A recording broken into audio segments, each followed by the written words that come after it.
자, 복음서를 보면 예수님께서 죽으실 때 성전의 휘장이 찢어집니다. 그런데 두 가지 의문점을 우리에게 던져주고 있습니다. 첫 번째는 누가복음에서는 예수님께서 죽기 전에 성전이 찢어졌다 하고, 그리고 마테아와 마가는 죽으신 순간에 그때 성전이 죽을 때 찢어졌다 이렇게 지금 말을 하고 있습니다. 그거 한번 우리가 좀 짚어보고요. 그 다음에 더 중요한 거는 어느 휘장이 찢겼는가, 그리고 그 휘장이 찢어졌다는 그 의미가 무엇인가. 자, 이것을 우리가 좀 관심 있게 볼 필요가 있죠.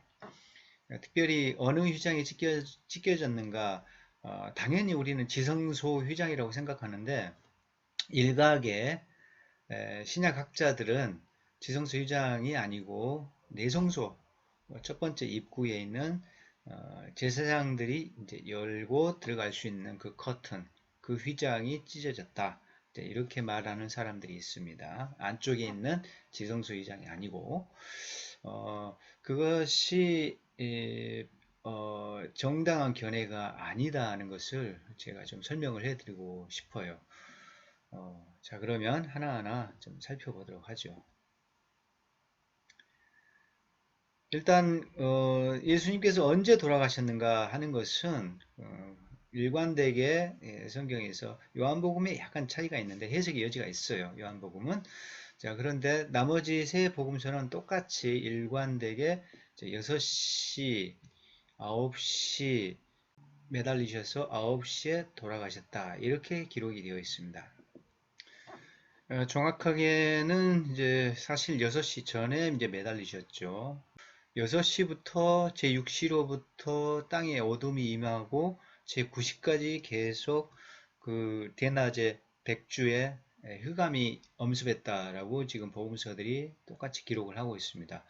그런데 이게 지금 유대의 시간입니다. 그러면 우리의 시간으로 이제 환산해서 계산하면은 여기가 3시예요. 유대의 3시고 여기가 6시가 여기입니다. 6시.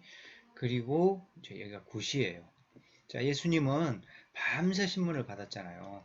밤새 신문을 받으시고 지금 날이 샜어요. 날이 새가지고 결국 이제 빌라도의 법정에서 이제 오전에 재판이 끝나가지고 재판이 끝났죠. 오전에 새벽녘 아침녘에 재판이 끝나고 이제 골고다로 이제 이동을 하시고 자 이런 과정을 우리가 지켜보는데 아마 오전 중에 십자가에 이제 매달리셨다 이렇게 이제 볼 수가 있고 자 그게 이제 유대 시간으로는 3시니까 4시쯤 서너 시경에 이제 십자가에 달리셨다라고 추론을 해볼 수가 있는데요.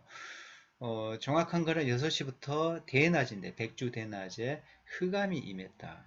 온 땅에 짙은 어둠이 임했고 그것이 어둠이 지금 9시까지 계속되었다. 자, 그러니까 3, 6, 9. 자, 이걸 기억하셔야 돼요. 3, 6, 9. 절대 안 잊어먹어요. 3, 6, 9, 3, 6, 9. 이렇게 외워놓고 계십시오. 자, 그러면 3시는 오전 9시니까 6시가 정오 12시고 9시는 지금 오후 3시예요. 자, 이때 예수님께서 이제 숨을 거두셔요. 이때. 자, 여기 이제 유대의 하루의 시간의 시간표입니다. 이것이. 자, 이렇게 보시면 되고, 그 다음에, 그러면 이제 여기서, 예수님이 이제 언제 매장되었는가. 자, 그러니까 다시 돌아가서 말씀을 드리면, 시간을 보고, 결국은 예수님께서 매장된 것은요 6시 전에 매장이 돼야 돼요. 왜냐하면 그게 지금 하루가 지나버리면 안 됩니다. 당일에 지금 매장을 해야만 됩니다. 그게 유대의 이제 법이었어요. 그렇기 때문에 이 시간을 지금 넘기면 안 되기 때문에 지금 3시에서 6시 사이에 아리마대 요셉이 시체를 들고 와서 찾아가지고 빌라도에 찾아가지고 와서 그 다음에 니고데모가 요한복음에는 니고데모가 이제 향품을 아주 비싼 향품을 잔뜩 들고 와요. 한 32kg 정도 향품을 들고 옵니다. 그래서 예수님의 시체를 이렇게 향료를 발라가지고 단장을 하죠. 장례 풍습입니다. 자, 그게 이제 동굴에 이렇게 시체를 두기 위해서 시체를 이제 가지런히 정돈하고 약품 처리하고 그 시간이 꽤 걸렸죠. 그래서 이 시간에 지금 매장을 다 끝내야 됩니다. 지금 안식일이 시작되기 때문에. 자, 지금 6시 넘어가면 해가 딱 지잖아요. 그럼 안식일이 되거든요. 그러니까 그 전에 지금 매장을 이제 완료를 해야 됩니다. 그래서 이 사이에 시체가 지금 동굴 속으로 들어갔다, 묘지에 들어갔다, 이제 이렇게 보시면 됩니다. 자, 그런데 우리는 중요한 것은 이 돌아가셨을 때 마태하고 마가는 죽으신 순간에 이제 돌아가셨다. 이렇게 이제 말을 하고 있어요. 자, 그래서 성전의 휘장이 찍힌 시각이 조금 달라요. 자, 누가는 그렇게 보지 않거든요. 그렇게 설명하지 않고, 누가복음에서는 먼저 휘장이 찢어집니다. 찢어지고, 그 다음에 예수님이 죽었다. 그렇게 보고를 해요. 자, 그렇게 약간 차이가 있죠. 자, 이런 차이에 대해서 우리가 그럼 이제 어떻게 해석을 할 것인가라는 문제가 있죠. 저는 그냥 뭐 큰 차이가 없다고 봐요. 죽으시기 직전에 휘장이 참 찍히지 않았나라는 생각이 돼요. 죽으시기 직전에. 그러니까 누가 마태하고 마가는 그것을 좀 동시적으로 표현을 했는데 죽으신 순간인 것처럼 했는데 아마 죽기 직전에 아마 휘장이 쫙 찢어졌다라고 지금 생각을 하고 있습니다. 그러니까 이것은 죽음과 동시적 사건으로 이제 보는 것이 무방합니다. 그러니까 누가도 마찬가지로 죽음과 동시적 사건으로 죽음과 더불어 동시적으로 휘장이 찢겼다. 이렇게 이제 봐도 해석을 해도 큰 문제는 없다고 봅니다. 다른 복음서를 따라서. 자, 그런데 중요한 것은 어느 휘장이 찢겼는가, 이제 그게 중요하죠. 자, 그것이 주는 의미는 제가 이제 설명을 할 건데, 지금 우리에게 중요한 것은 어느 휘장인가 하는 것입니다. 자, 휘장이 출입문 쪽에 일단은 그 차단막으로 휘장이 커튼이 이렇게 한 장이 드려져 있습니다. 그것은 이제 출입문이니까 별로 큰 의미가 없고 본당이 중요하죠. 이게 이제 본당이죠. 뜰이 있고 본당이 놓여져 있잖아요. 이게 이제 회막이라고 하죠. 예, 천막이 이제 쳐져 있기 때문에. 근데 문이 두 개가 있어요. 이게 커튼이 두 개가 쳐졌는데 휘장이죠. 아주 아름다운 휘장이 두 장이 이렇게 드리워져 있습니다. 자, 그런데 일각의 학자들이 이게 찍혔다라고 주장을 한다는 거죠. 자, 그런데 이게 훨씬 비싸요.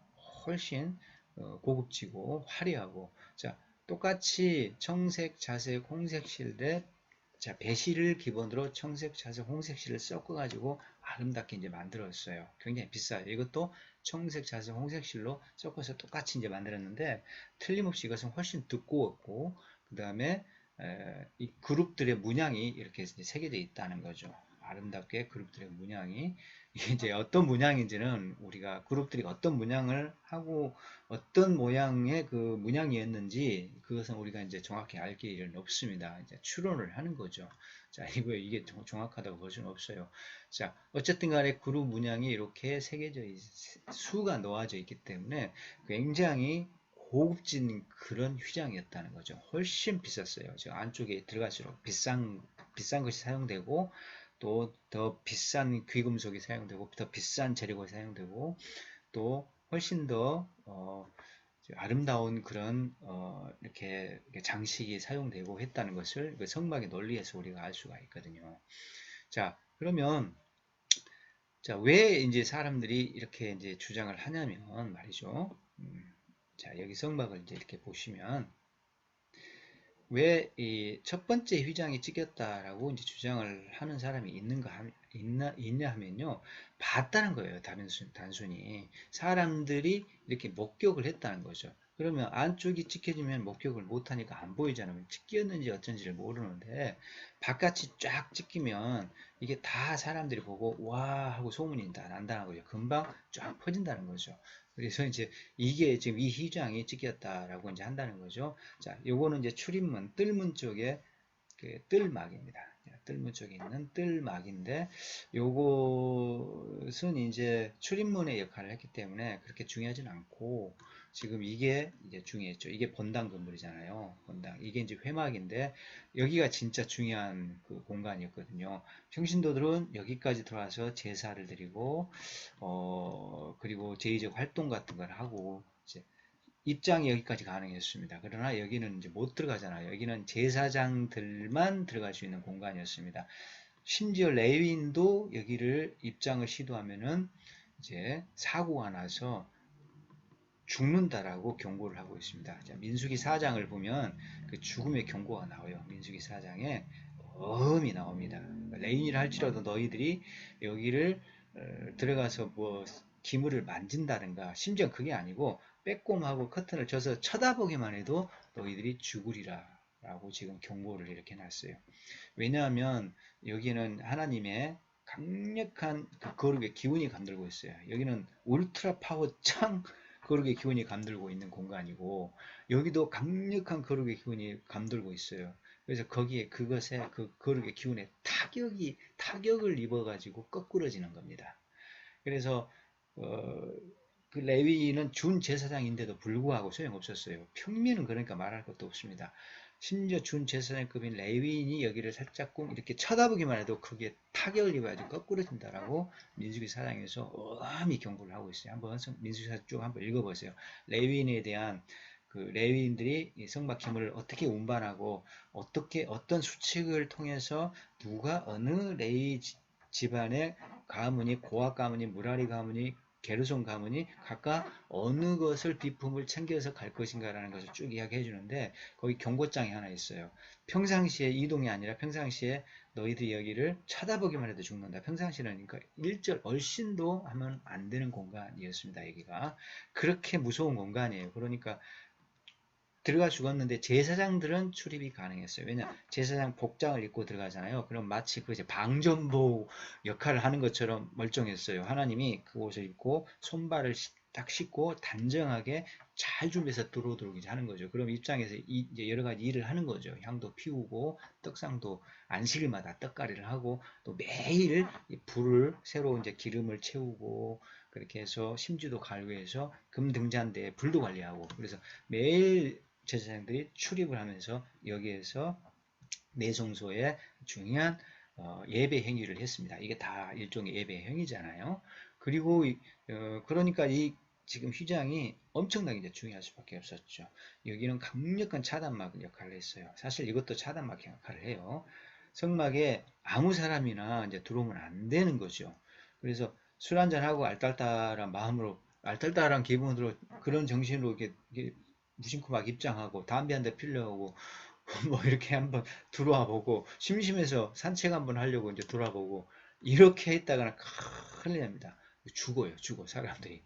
자, 그런 공간이 아니에요. 이게 상당히 위험한 공간이에요. 자, 여기가 울트라 파워가 이제 여기서 감돌고 있었지만 거룩의 파워가 여기도 그에 못지않은 강력한 파워가 지금 거룩의 기운이 감돌고 있었고 여기도 거룩의 기운이 감도는 공간이었어요. 하나님의 파워가 이렇게 나와가지고 마치 그 자기장처럼 또 그 자석에 그 자기장의 힘이 있잖아요. 멀리 가면은 쇳가루가 많이 붙고 조금 붙고 가까이 많이 붙고 강력하게 떼기도 힘들고 막 그런 어떤 그 메커니즘을 연상하시면 재밌을 것 같아요. 그러니까 떨어져 있어서 좀 약하지만 여기는 그래서 거룩의 기운이 좀 약해졌어요. 이쪽으로 오면은. 그럼에도 불구하고 이게 지금 얼마든지 사람을 타격할 수 있는 그런 힘이 있었습니다. 그러니까 들어오면은 이제 안 된다라고 경고장을 주고 특별히 민수기 3장을 보시면 거기에 대해서 이제 경고를 해요. 민수기 1장에서도 또 한 번 경고하고 제사장들에게도 경고하고 민수기 3장에서 또 레위인들에게 경고하는데 이 울타리를 감시를 잘 하라고 그래요. 이 울타리를 개구멍 뚫고 들어오면은 절대 큰일 난다. 무단 출입을 금지해요. 왜냐? 죽어요, 사람이. 그리고 발각되면은 쏙간에서 죽이라고 그래요. 자, 민수기 1장 3장에서 무단 침입자는 잡아서 색출해서 죽여라라고까지 이야기를 합니다. 왜? 이게 그 공간이 거룩한 거룩의 기운이 이렇게 쫙 감돌고 있는 그런 아주 신성한 거룩한 공간이기 때문에 함부로 부적격자가 들어오면 안 된다는 것이고 설사 부적격자가 돌파해서 들어왔다. 몰래 개구멍으로 들어왔다. 그럼 하나님이 직접 손을 볼 수가 있었어요. 이렇게 이제 위험한 공간이라는 것을 민수기 1부터 4장을 한번 잘 읽어보세요. 자세히 나와 있습니다. 아주 조심해야 될 거룩한 공간입니다. 왜? 하나님이 지금 여기 지금 내려와 계시거든요. 하나님 구름과 더불어 여기 지금 지성소의 법궤 위에 지금 내려와 계시거든요. 자, 보이지 않는 가운데 지금 여기에 현존에 계신 하나님으로부터 사실은 이 거룩의 기운이 파워가 뿜어져 나오는 거예요. 그래서 거리에 비례해서 이제 바깥으로 갈수록 점점 약해지고 가까이 갈수록 강해지는 거예요. 그러니까 이게 지금 그런 경계선 표시를 하고 있어요. 1차 경계선이고 이게 지금 2차 경계선이에요. 여기서부터가 중요해요. 그 다음에 3차 경계선.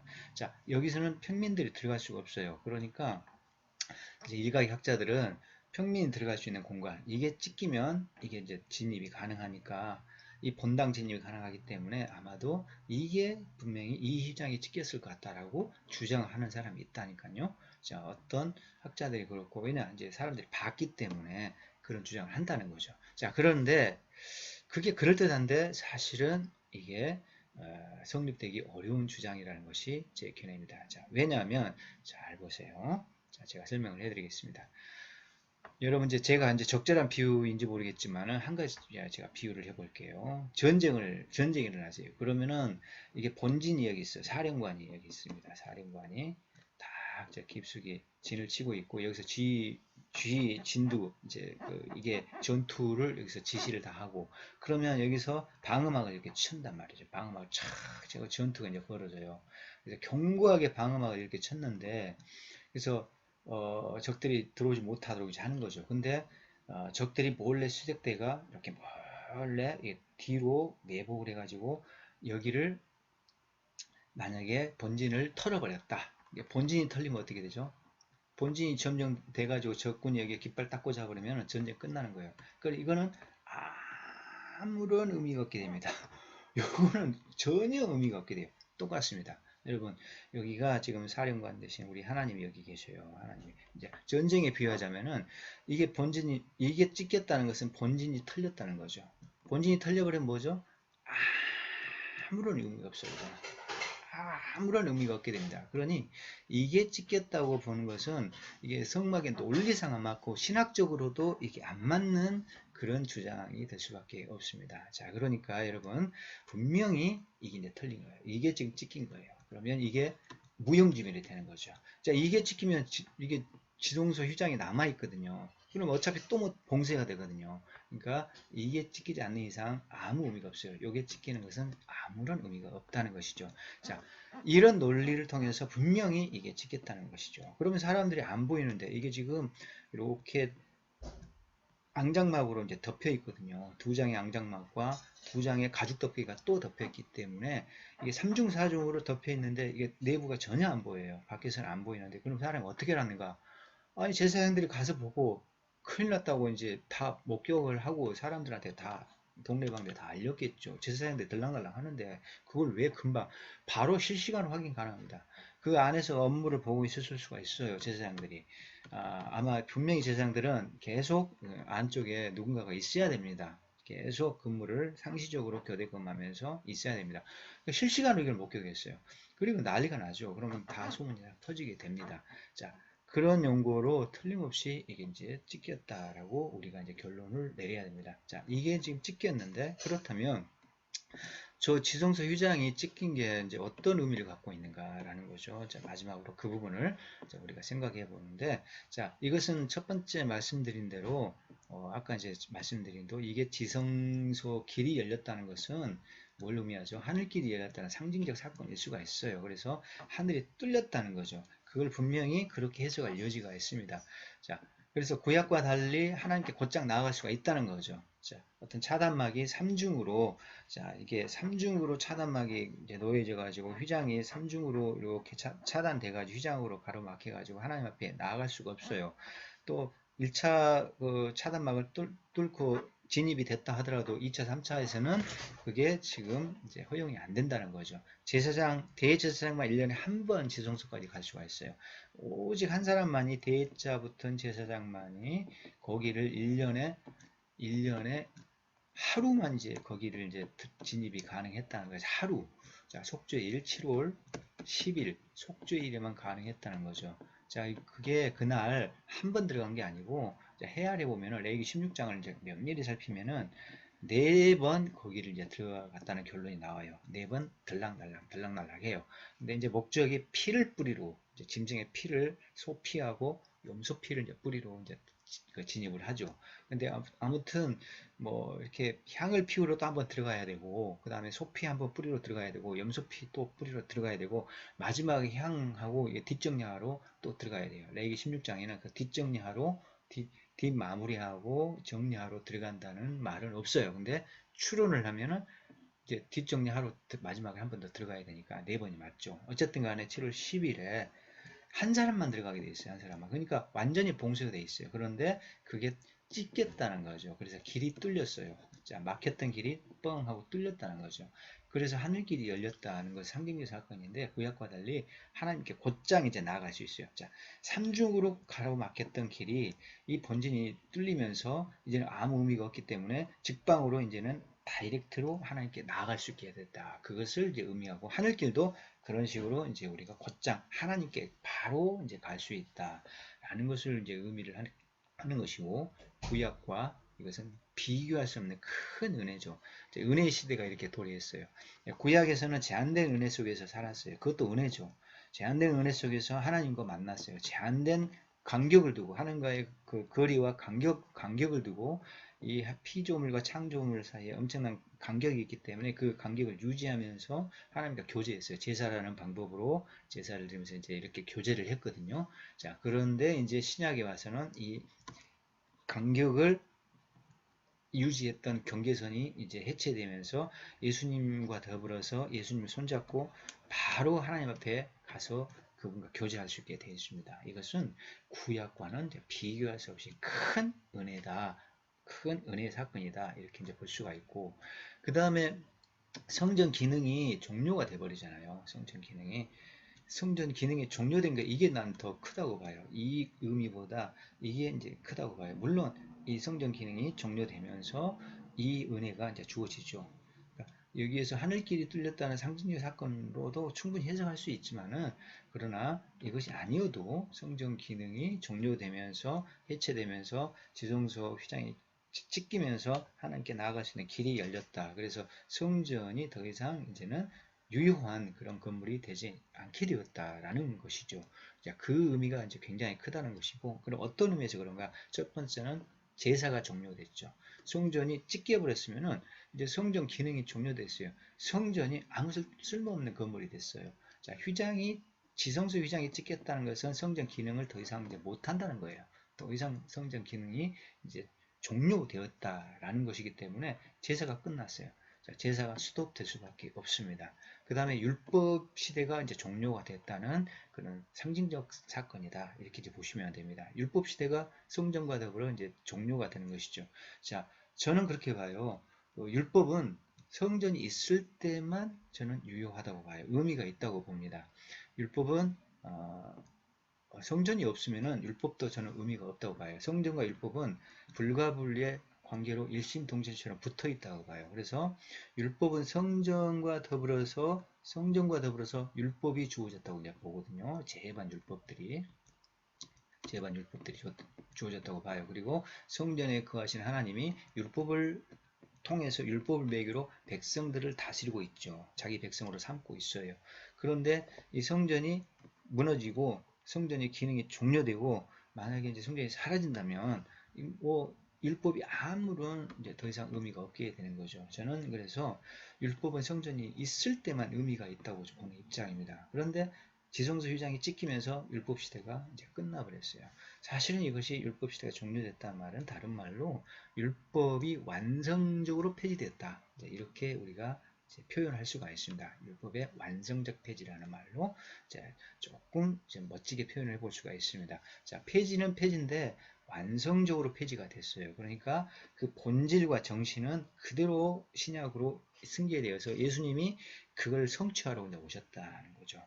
자, 예를 들어서 음식법 안 지키잖아요. 더 이상. 자, 이게 우리 자유로워요. 자, 제사가 끝났어요. 자, 모든 제반 율법도 예를 들어서 제사법 같은 거 더 이상 이제 안 지키고, 율법도 안 지킨단 말이죠. 그리고 무슨 뭐 붉은 암송아지를 잡아가지고 젤을 만들어서 그 잿물 만들어 뿌리고 그런 것 아무 소용 없습니다. 더 이상 의미가 없습니다.